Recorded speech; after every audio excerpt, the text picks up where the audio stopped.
virus recibe el nombre de SARS-CoV-2.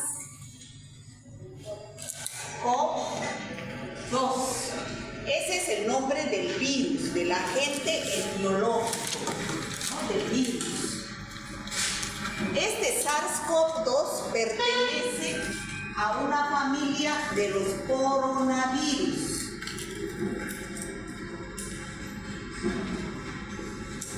Hay varios coronavirus y uno de ellos es el SARS-CoV-2.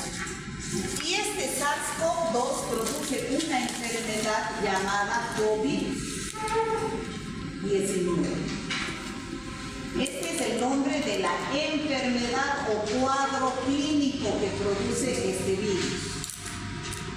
¿Ya? Entonces, COVID-19 es el nombre de la enfermedad y SARS-CoV-2 es el nombre del virus, del agente etiológico. ¿De dónde viene este nombre de SARS? ¿Qué quiere decir? Ese síndrome agudo respiratorio severo, porque es un síndrome de un conjunto de signos y síntomas que ataca al aparato respiratorio y es severo, es agudo, ¿no? Y CoV porque pertenece al grupo de los coronavirus, la B de virus. Y 2 porque ya hubo uno antes, produciendo otra pandemia. Este es del año 2019. Ya hubo el 1, el SARS-CoV, en el año 2002, que produjo otra epidemia, no tan grave como la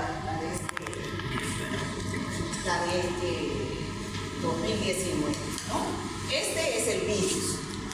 Cuando ustedes estaban pasando clases, ¿me han visto ustedes en la máquina, no es cierto? Pues que del D1, ¿están aquí? ¿Quiénes son del D1? ¿Y dónde se han ido sus compañeros? Se han ido. Mientras ustedes estaban pasando clases, yo he hecho recién mis diapositivas nuevas con lo último del SARS-CoV-2, del COVID.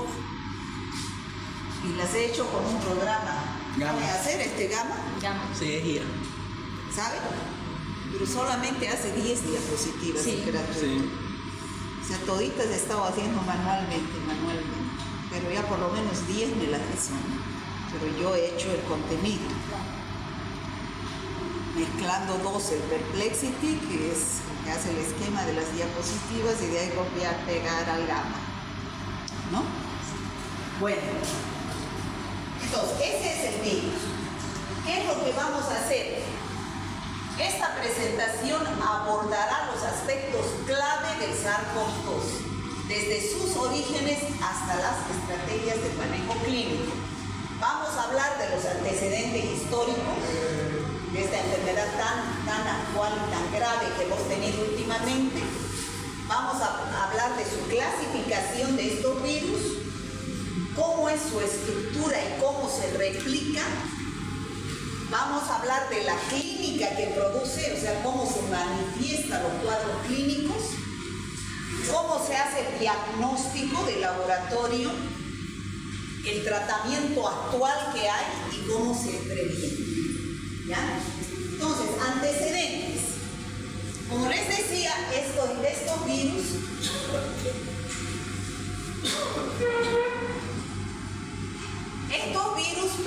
han sido conocidos ya desde los años 60, toda esta familia de los coronavirus.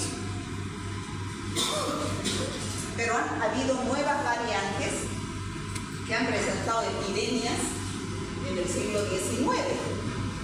Son 3 por lo menos virus que han producido epidemias en el siglo XXI. En el año 1960 fueron identificados los primeros coronavirus, pero estos 3 han sido los que han producido epidemias más graves.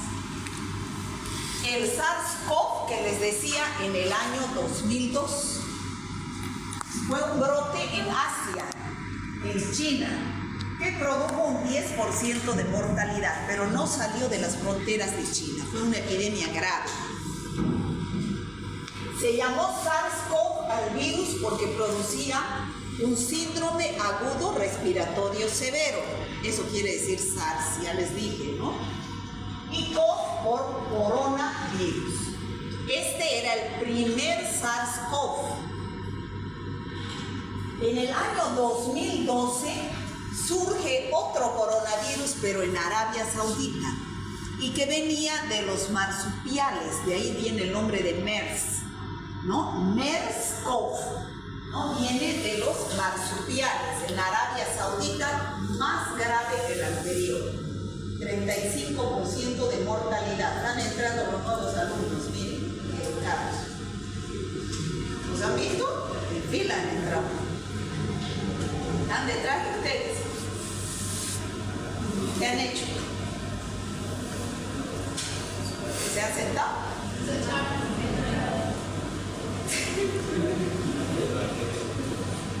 Quiere escuchar. Bueno, y en el 2019 surge este virus que es el SARS-CoV, pero ya número 2, porque el número 1 fue el del 2002. Y este fue detectado en Wuhan, en una ciudad grande de China, y sobre todo en su mercado, en un mercado que tenía animales silvestres, ¿no? Se cree que este virus viene de los murciélagos, como estos chinos comen y están en contacto, ¿no es cierto?, con estos animales silvestres. Entonces, de ahí, porque en ese mercado es donde empezaron a aparecer casos de neumonía. Y esos casos de neumonía no eran causados ni por influenza, ni por parainfluenza, ni por adenovirus, ni por ningún otro virus, ni bacteria.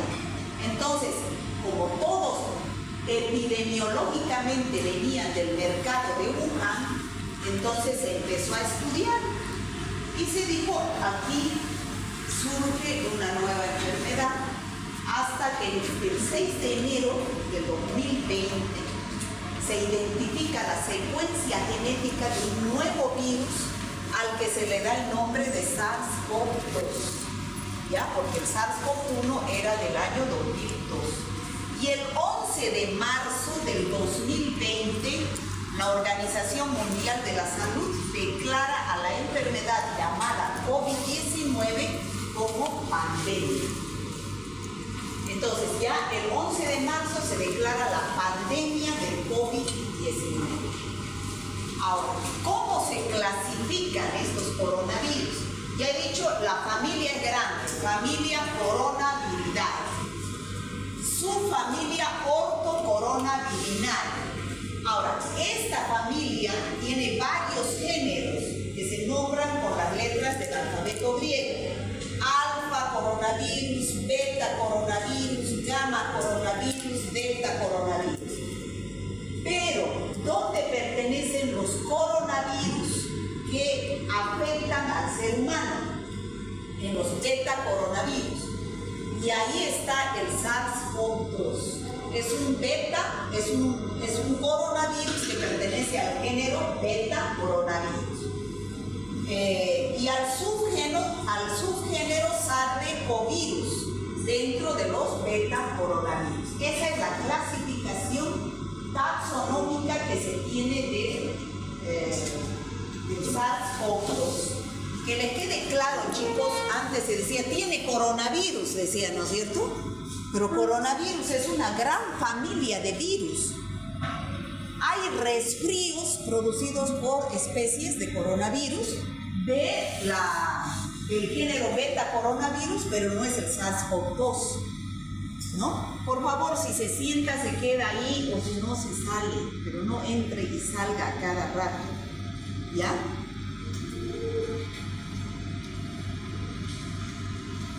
Entonces, uno es el SARS-CoV-2.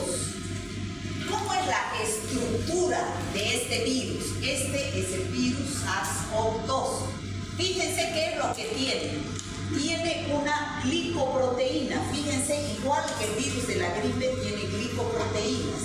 ¿Qué se llamaba la glicoproteínas en el virus de la gripe? Hemaglutinina y hemaglutinina y neuraminidasa. Aquí se se llama, por ejemplo, esta, la más importante es la proteína spike, o en inglés, que se llama proteína espiga en español. A través de este es el receptor, no es receptor, es a través de este que se une a la célula huésped, porque ustedes saben que para que un virus se replique tiene que haber una célula, ¿no es cierto? Y esa célula, en los casos del SARS-CoV-2, ¿qué tipo de células son? ¿De dónde? ¿A dónde ataca? ¿Cuál es el sitio blanco de acción de estos? Vías respiratorias inferiores. Células del epitelio respiratorio. Por eso es que produce una enfermedad respiratoria. Aunque las últimas cepas se dice que también atacan al intestino. O sea que por eso también las últimas cepas daban signos y síntomas de diarreas. ¿Ya? Entonces, esta es la célula.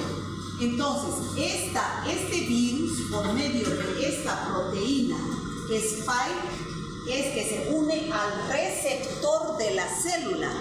¿Y cuál es el receptor de la célula? ¿Qué se llama?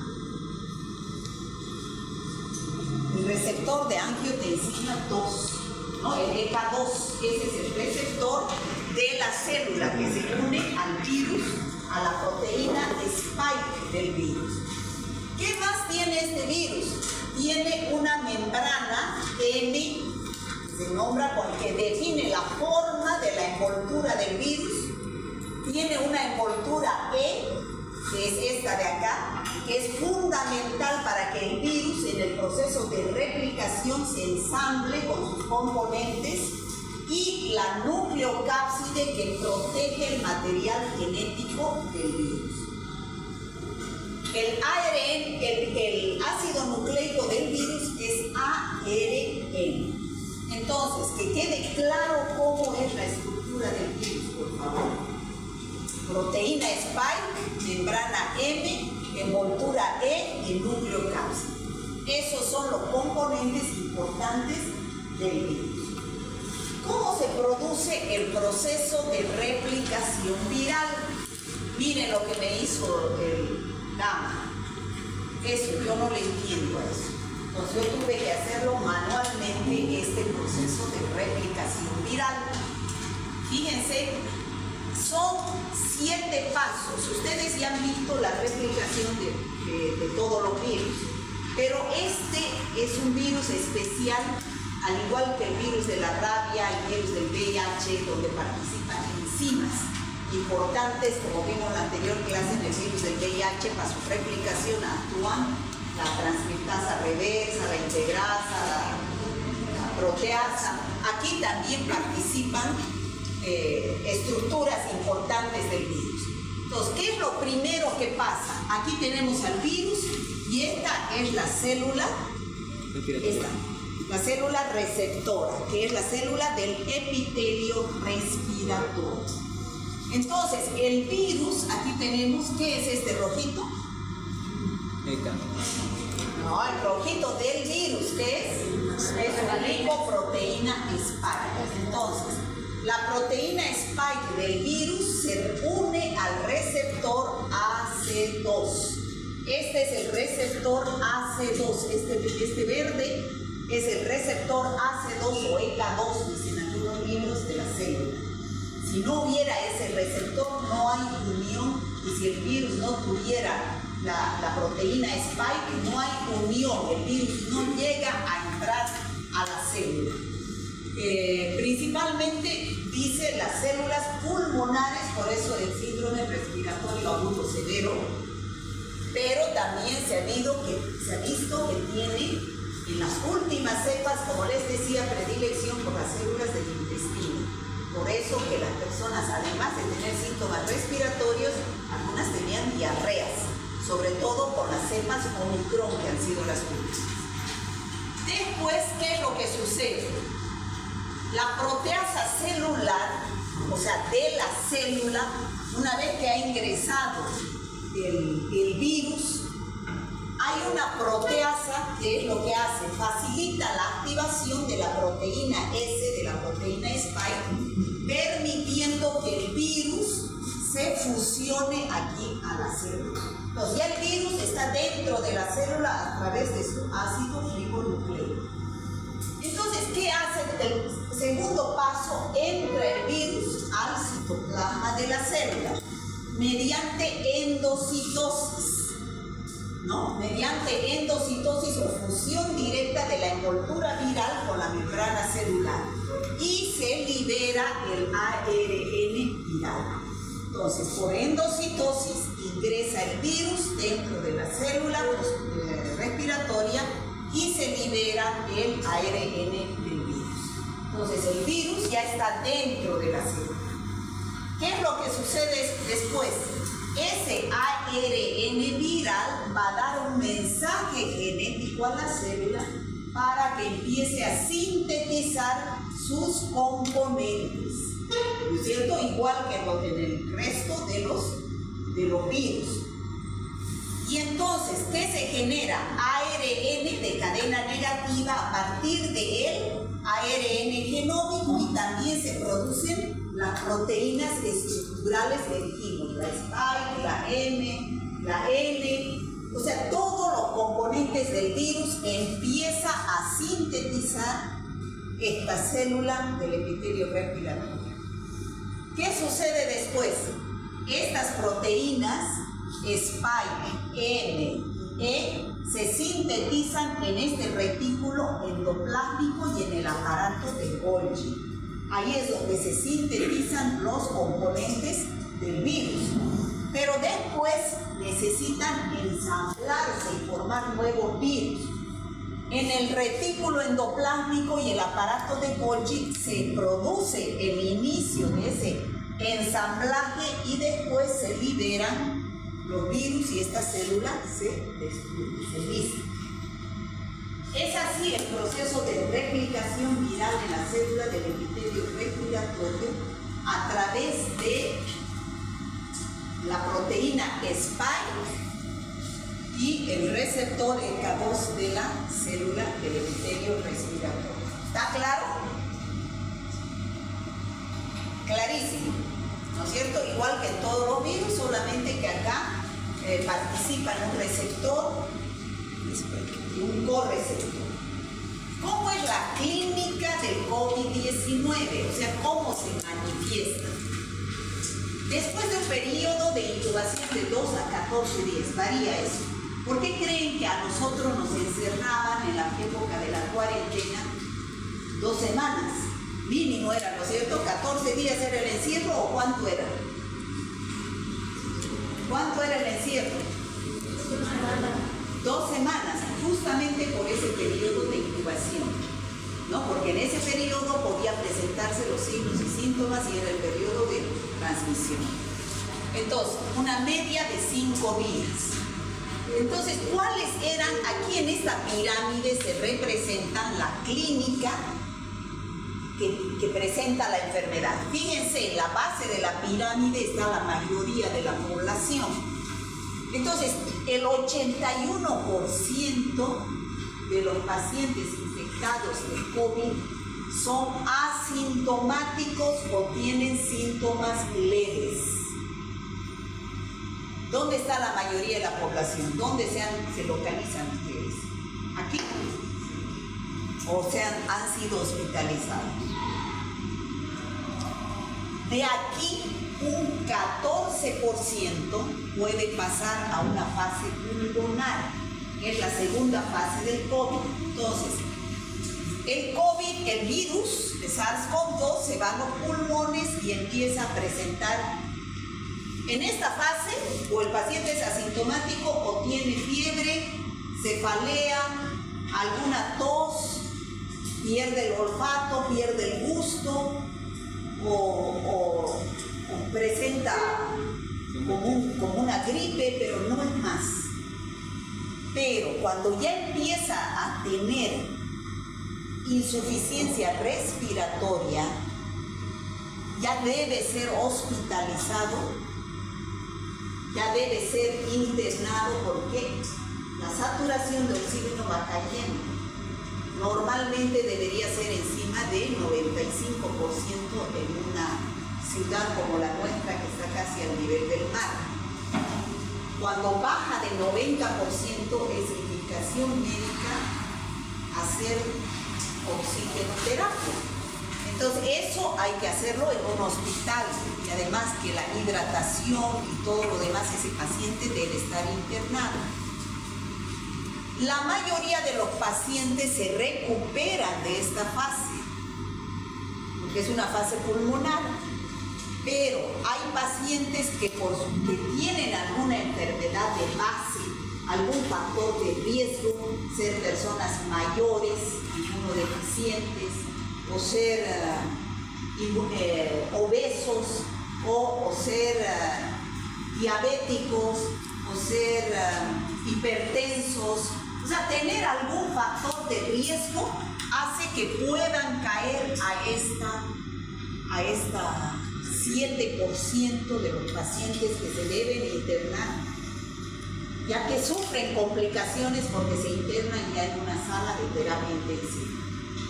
Ahí ya tienen que recibir el auxilio de un tratamiento invasivo, que es el respirador mecánico. ¿No es cierto? ¿Cuántas veces los pacientes ingresan, está intubado, dicen, ¿no es cierto? Entonces, ¿por qué los intuban a los pacientes? Porque ya no pueden respirar. Y además de que se destapa una tormenta de citoquinas, un proceso inflamatorio en el paciente que lo lleva a la muerte. ¿Ya? Entonces, esta es la pirámide de la sintomatología clínica. La primera fase es asintomática o es leve en algunos pacientes, o moderada en otros, ¿no? Esa es la mayoría de la población, casos asintomáticos o pacientes con escasos síntomas. Aquí están los pacientes que ingresan a una sala de hospital, y aquí están los pacientes ya en una complicación en terapia intensiva, y aquí están los pacientes que mueren. Entonces, estos son los síntomas de la mayoría de la población. Y las complicaciones que pueden presentarse ya en un paciente que ha sido hospitalizado o está en terapia intensiva es la neumonía, el síndrome de distrés respiratorio o trombosis. Se forman trombos, ¿no? Porque se desata una tormenta de citoquinas, y un paciente que es sometido a un respirador mecánico, a una sala de terapia intensiva, corre el riesgo de alcanzar una neumonía, pero ya no por COVID, sino una neumonía bacteriana. Y ese paciente entra en un shock séptico, una disfunción múltiple de órganos, y el paciente muere. Ya muchas veces, por estar mucho tiempo en una sala de terapia intensiva, el paciente no muere de COVID, sino muere de una complicación bacteriana, una neumonía que le llevó a una sepsis. El COVID lo llevó a eso, pero es bacteriana. ¿Se ha entendido? ¿Alguna pregunta hasta ahí? Ahora, ¿cómo es el diagnóstico de laboratorio? Esto yo quiero, por favor, que quede bien claro, porque esto es para... Yo ahorita voy a hablar de todas las enfermedades, ¿ya? Que quede claro, porque sigo preguntándoles en el laboratorio y no, nada.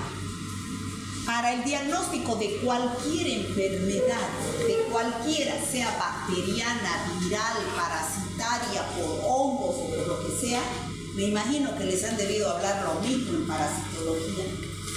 Hay diagnóstico directo y hay diagnóstico indirecto, ¿no es cierto? Sí. Esto les he hablado ya varias veces, pero parece que no les queda. Es la última vez ya. Diagnóstico directo y diagnóstico indirecto. ¿Qué se busca en el diagnóstico directo? Se busca al virus, o se busca a la bacteria, o al parásito, o al hongo, o alguna estructura de estos microorganismos.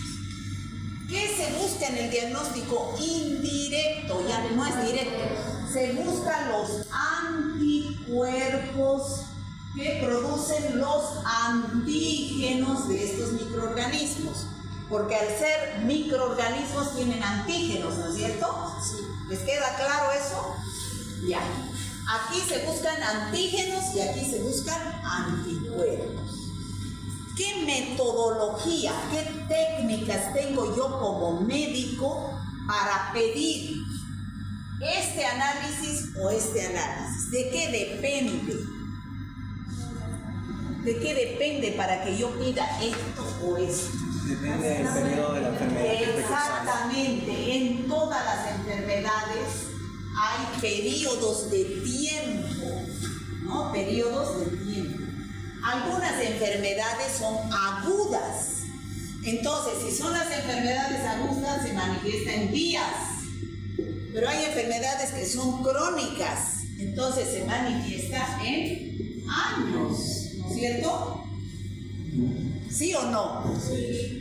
Entonces, depende del periodo de que esté de la enfermedad. Entonces, ¿qué metodología, qué técnicas yo tengo acá? Si yo quiero pedir antígenos, el gol estándar es pues PCR, reacción en cadena de la polimerasa. ¿Qué es lo que hace esta prueba? Es la más sensible, la más específica, es el gol estándar, prueba de oro. Saca un pedacito de ese ácido nucleico, lo parte en 1000 y se lo pone en un reciclador y identifica qué secuencia de nucleótidos está constituyendo ese ADN. Por lo tanto, le da un nombre y apellido específico a ese paciente. ¿Está claro? Eso es lo que hace la PCR, pero es cara. ¿Qué otra prueba tenemos para cultivo celular? En el caso de los virus estamos hablando, ¿ya? En el caso de las bacterias, cultivo bacteriano, en los medios de cultivo que ustedes ya conocen. En el caso de los parásitos, ¿qué tenemos como método directo? La gota gruesa, el Stroke, en el caso del Chagas, el paludismo, ¿qué es? Gota gruesa, ¿no? Bueno, esos son métodos directos. Pero hay un método, ustedes lo conocen, que se llama inmunocromatografía. Inmunocromatografía. ¿Cuál es la inmunocromatografía? Aquí, a ver, esta es la inmunocromatografía. Esas tiritas que hemos visto. Hemos visto, ¿no? Con ustedes. Son estas tiritas que hay para todas las enfermedades. Para la mayoría de las enfermedades se llama inmunocromatografía.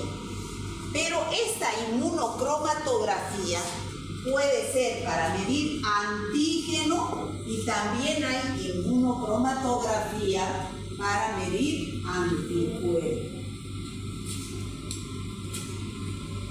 Para medir anticuerpos. ¿No? Es diferente, la tirita no es la misma. Yo puedo pedir inmunocromatografía para COVID, pero ¿qué voy a pedir? ¿Antígeno o anticuerpo? ¿Cuál es la muestra si pido antígeno? ¿Dónde está el virus primero? Hisopado faríngeo. Hisopado nasofaríngeo, ingresa por la nariz. ¿Y dónde está el virus si yo pido anticuerpo? ¿Cuál será la muestra? Sangre. Siempre que yo pido para anticuerpos, la muestra va a ser sangre.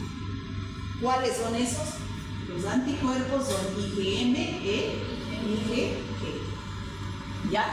Entonces, esos son los métodos directos. Uno de los que más se usa se llama la inmunocromatografía, que se llama también prueba rápida o test rápido, porque en 10 minutos ya está listo el análisis. Pero son pruebas de screening, como dijimos, ¿no? De descarte. No son muy sensibles, no son muy específicas. Están bien para salir del paso, pero no para confirmar un diagnóstico. ¿Ya? Bueno, eso es en el caso de pruebas directas. En el caso de pruebas indirectas, ya hemos dicho que aquí la muestra es sangre, y aquí la muestra va a ser dependiendo de la enfermedad.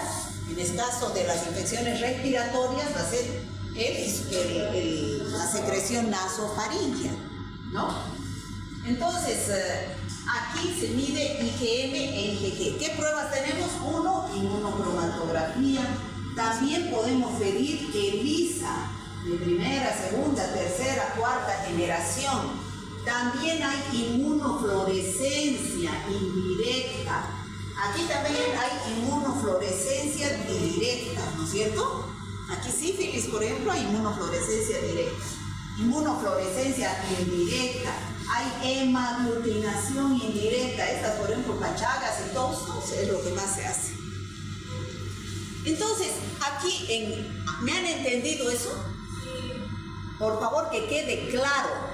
Cuando les digo qué muestra utilizo para un método directo en COVID, ¿qué me van a decir? Secreción nasofaríngea. Si yo estoy preguntando muestra, entonces se refiere a algo de mi organismo, ¿no? ¿Dónde está el virus? Pero si yo les digo qué muestra para un método indirecto, sangre. ¿Ya? En las inmunoglobulinas IgM y IgG se encuentran en la sangre. ¿Está claro? Bueno, entonces ahora seguiremos con poco. ¿Qué diagnóstico de laboratorio tengo? Las pruebas directas, que son las pruebas moleculares, el estándar de oro, como les decía, el gol estándar es la PCR, que detecta el ARN del virus. También existen las pruebas rápidas. En el caso, hay la inmunocromatografía como prueba rápida que detecta antígeno. Eso es lo que más se ha usado durante la pandemia, que se hacían en las plazuelas, se hacían en los centros de salud, gratuito. Se hacían la prueba rápida de antígeno. Pero también hay la serología, que son las pruebas indirectas, porque se hacen en suero o en sangre. Es útil en las fases tardías, cuando ya hay formación de anticuerpos. Otros estudios que se pueden pedir también para COVID, pero no para diagnóstico, sino para hacer seguimiento a los pacientes con COVID, es el hemograma para ver si hay linfopenia, o sea que los linfocitos estén bajos, y los marcadores inflamatorios, por ejemplo, ¿cuál? Citoquinas. El dímero D, la PCR, que es la proteína C reactiva, la ferritina, son indicadores de laboratorio para ver cómo está el proceso inflamatorio. El dímero D sobre todo es para ver si hay buena coagulación, ¿no? Bueno, entonces, ¿cómo es esa prueba? Esto deberían haberles explicado los auxiliares, ¿eh? ¿Cómo es esa prueba de laboratorio? De antígeno estamos hablando. Entonces, antígeno. Este es el control. La raya de arriba es el control. Esa siempre tiene que dar positiva porque nos indica que la tira está bien. Este es el paciente, el testigo, la T. Entonces, si el testigo marca positivo, entonces la prueba de antígeno es positiva. Y antígeno solo hay uno. No es como el anticuerpo que hay IgG y hay IgM. ¿Está claro? Entonces, aquí, por ejemplo, pero daba bien leve. ¿Qué quiere decir? Que hay poca cantidad ya de antígeno, que el antígeno se está yendo. Pero son pruebas positivas. Cuando son pruebas negativas, esta es prueba negativa, no hay antígeno. Pero, o puede ser que el paciente no tenga SARS-CoV-2 en ninguna de sus etapas, o puede ser que yo haya pedido ¿cuándo?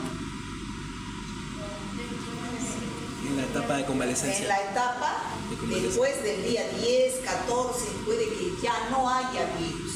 En algunos pacientes que ya no haya virus en análisis, sino que ya haya formación de anticuerpos. Estos dos de aquí son inválidos porque no está dando el control, o sea, no sirven esas pruebas. ¿Está claro? Entonces, esa es la prueba de antígeno. Esta es la prueba de anticuerpo, la prueba de inmunocromatografía de anticuerpo. donde se mide IgM e IgG. ¿Cómo se hace? Lo mismo. Se pone, pero ya en esta se pone la sangre del paciente o el suero. Generalmente se practica con sangre. Entonces, aquí ya hay 3 rayitas. ¿Por qué? Porque hay un control, hay una IgG y hay una IgM. Entonces, si está bien la prueba, tiene que dar el control. Si da la IgG positiva, aquí por ejemplo ha dado la IgM. Este paciente está en un periodo. Ay, me faltó aquí poner la curvita esa que tienen en su guía. Es importantísima esa curvita que tienen en su guía. Voy a buscar.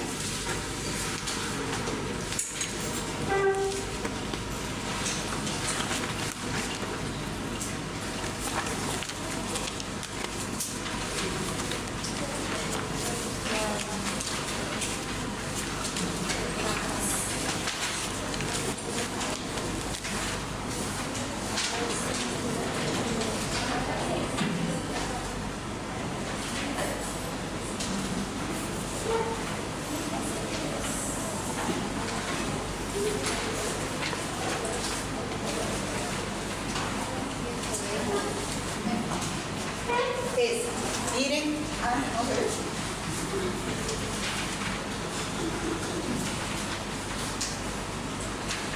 Ya, miren, fíjense, el COVID siempre es en días.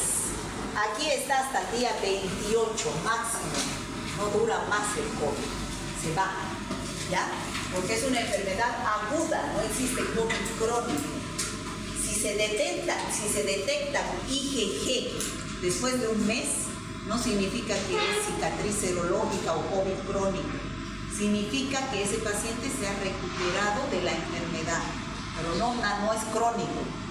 ¿Ya? Se ha recuperado de la enfermedad y tiene anticuerpos que lo protegen en forma natural. Pero estos anticuerpos no duran mucho en el COVID, no es como en las otras enfermedades que duran de por vida. Han visto cómo de bien Chagas mantiene todavía los anticuerpos IgG a toda mi vida voy a dar positiva. Pero aquí en el COVID dice que solamente 3 a 6 meses duran los anticuerpos IgG y después no, igual queda desprotegido después. Bueno, pero fíjense qué es lo primero que sube. Sube el virus, PCR. Pero a medida que sube el virus también cae. O sea, ya no hay más virus a medida que pasa el tiempo. Por eso es que no se debe pedir PCR después del 7º día. Entonces, ¿cuál es después la que empieza a partir del 7º día? Es la IgM. Pero también cae, llega al día 21 y ya da negativo. Su máximo nivel está en el día 14. O sea, puede empezar a dar a partir de la del día 10, 11, 12, 13, 14 y después cae. La IgG es la que a partir del día 14 recién sube y se puede mantener 3 a 6 meses y después cae. ¿Está claro eso? ¿Se acuerdan de eso? ¿Sí? ¿Se van a acordar para que pase a mi diapositiva nueva? Bueno, entonces aquí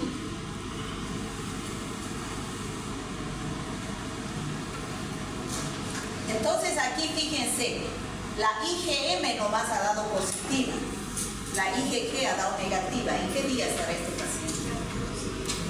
Puede que esté del día 10 para adelante, del 10 al 20,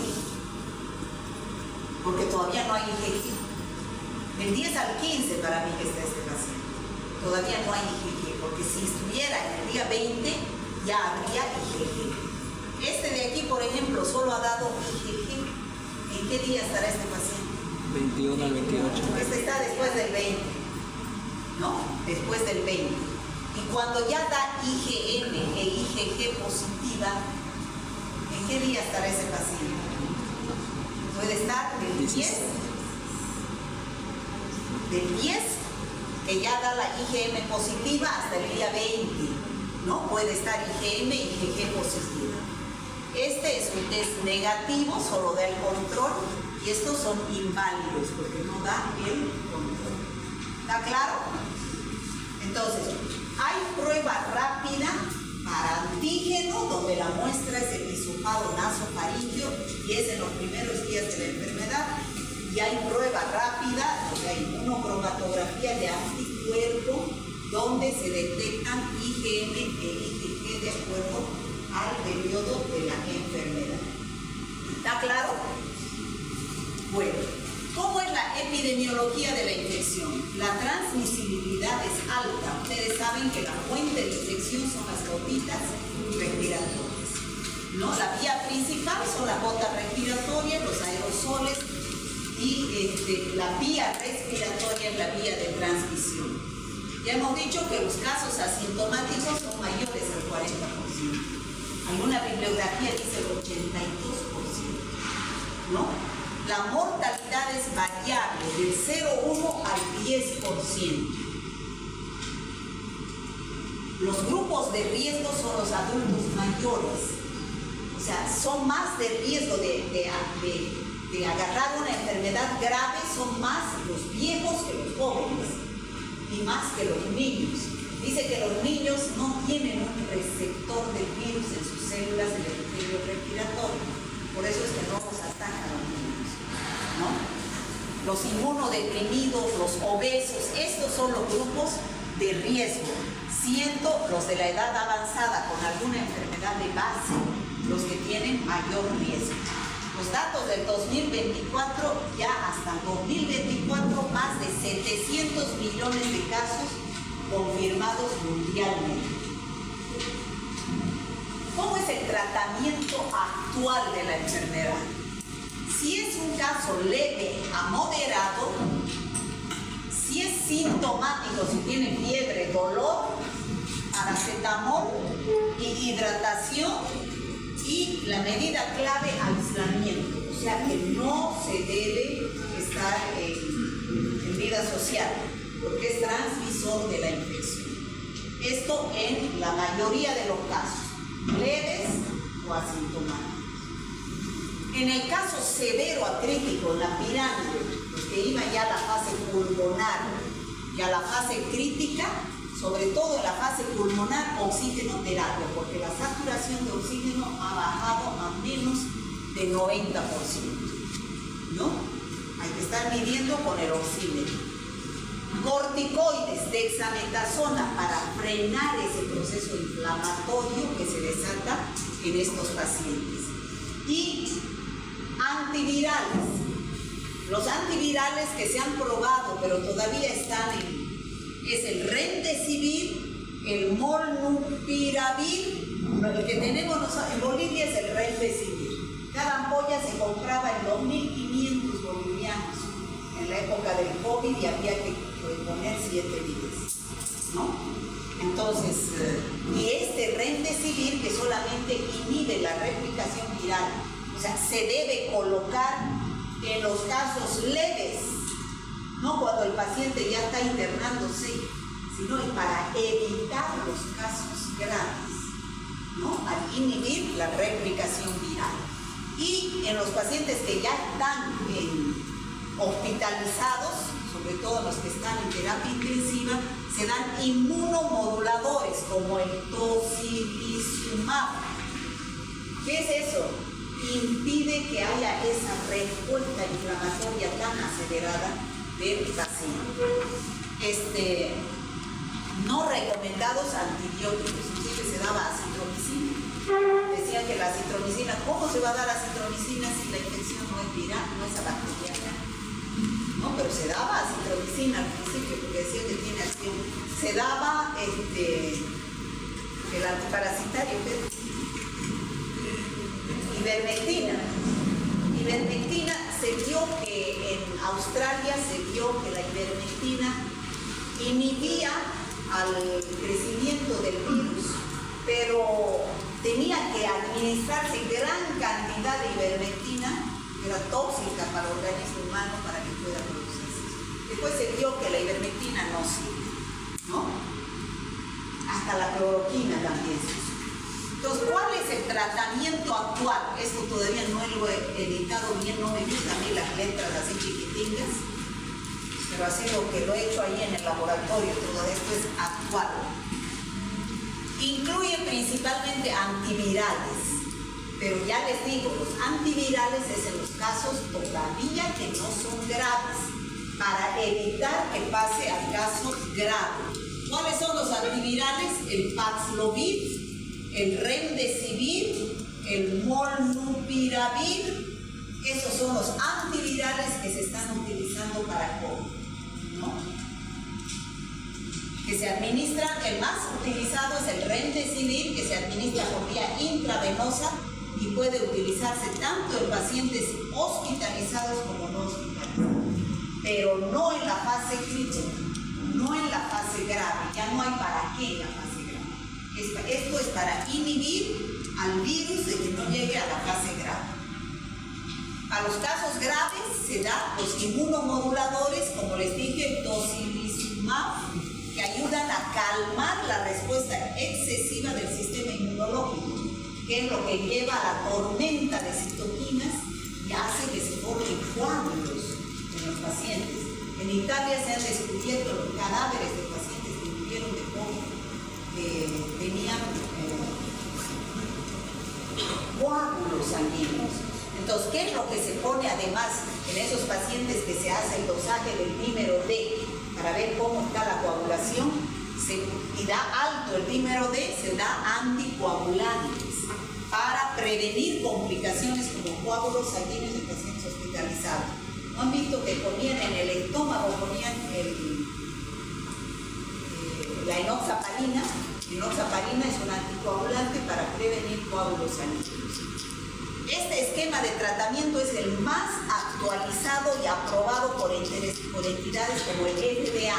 El FDA es el que declara que sí se puede usar y está orientado a mejorar la evolución de la enfermedad y reducir las complicaciones relacionadas con el COVID-19. Esto es lo último que he sacado hasta el día de hoy. ¿Cómo se previene la infección? Bueno, lo principal, las vacunas. Tanto hemos esperado las vacunas. Hay diferentes clases de vacunas. Hay de ARN mensajero, o sea, hay diferentes formas de fabricación de las vacunas. Hay hechas del ARN del virus, del ARN mensajero. Ahí están la Moderna y la Pfizer, que son las mejores, porque se dice que tienen un 95% de efectividad. Luego las que están hechas a base de vector viral, la AstraZeneca, esas se ha retirado del mercado porque después se ha visto que producía trombosis. Hay otras que son las que trabajan con virus inactivos, que son la mayoría de las vacunas. La que nos han puesto, la china, se llama la Sinopharm, son virus inactivos, ¿no? Y las vacunas bivalentes son las que se están utilizando actualmente. Yo le he escuchado decir al doctor Saavedra, el infectólogo de acá, que de nada sirven las otras vacunas, la que sirve es la bivalente. Y ahorita vamos a ver las vacunas, ¿qué son las vacunas bivalentes? Bivalentes, que están constituidas por dos cepas. En cambio, las otras es solamente una.